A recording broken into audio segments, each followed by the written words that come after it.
The coffee in your cup has its origin in places with names and histories and is grown, nurtured, and harvested by people with names and histories. When we travel to coffee farms and to coffee growing communities, we have learned to pick up the subtleties that really distinguish those communities and those environments. When you walk through the farms, discover the culture of the communities, befriend the families, witness the skill and spirit that must be committed to plant, harvest, and process, you gain the deepest understanding about what it takes to produce quality coffee. Often the places that we find that are most well suited to grow coffee of exceptional quality are places that are remarkably remote, very difficult to access by roads, if roads even exist. What has evolved in those areas is a true culture and economy that is very much based on coffee, and we find generation after generation after generation of family members within one community that really have developed a lifestyle and a life around the coffee harvest and the cycles that are associated with that. What we know of as a coffee bean is actually the seed of the coffee fruit. To plant a seedling in the ground is only the beginning of a very long multi-year cycle. It will take anywhere from 3 to 5 years after the seedling is planted before it will produce its first harvest. If all goes well, about 9 months after flowering, those seeds will mature and ripen, turn a beautiful crimson red or a bright, brilliant banana, orangey yellow color, and the harvest is ready to commence. Individual coffee fruits ripen at different rates. Truly selective harvesting requires several passes over the same plant over a period of several weeks to ensure the selection of only ripe fruit. Often that work involves entire families, and it's interesting to consider that in most places where coffee is grown, school vacations are timed with the coffee harvest. So at the peak of the harvest, the entire family can contribute in the work of bringing in those ripe coffee fruits. After the coffee is harvested, the farmer delivers the coffee to a receiving station where it is weighed.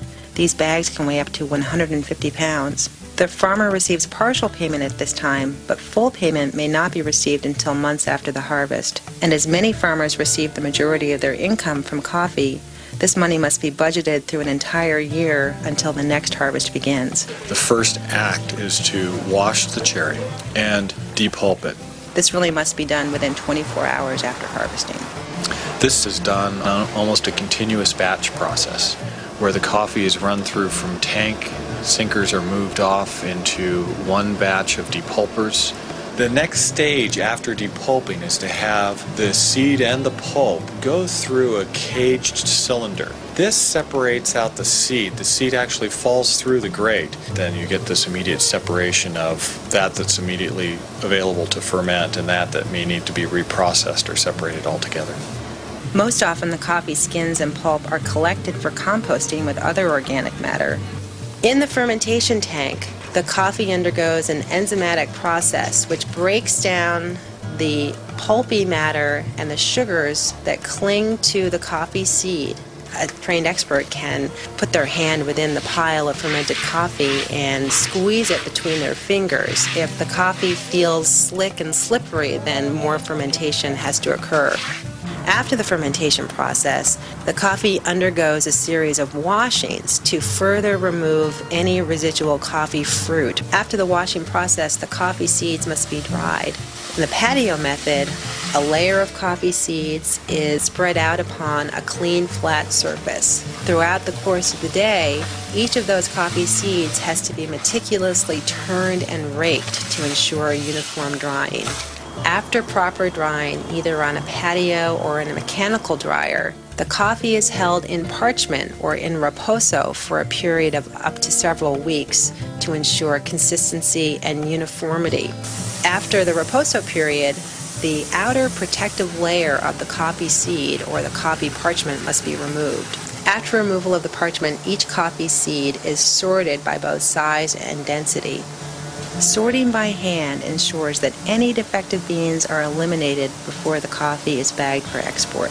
The moment of truth occurs when a sample of green coffee is drawn from the warehouse and prepared as a roasted sample for evaluation by the quality control experts at the beneficio.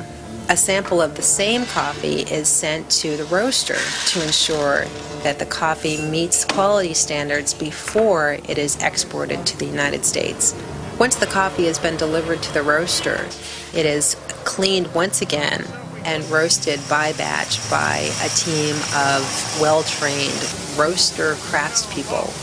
It is the roasting process that actually releases all of that sweetness, that depth of character that truly gets unleashed when the skill of the roast master and careful blending bring all of those lovely flavors to life. As consumers, we have tremendous power to impact the lives of those around us and to have a positive impact on our environment. And it's that power of choice to consider the choice of choosing a coffee that's grown organically or a fair trade coffee or a sustainably grown and traded coffee that can really empower the consumer and make us feel as though we truly can have an impact on the lives and the places where coffee is grown.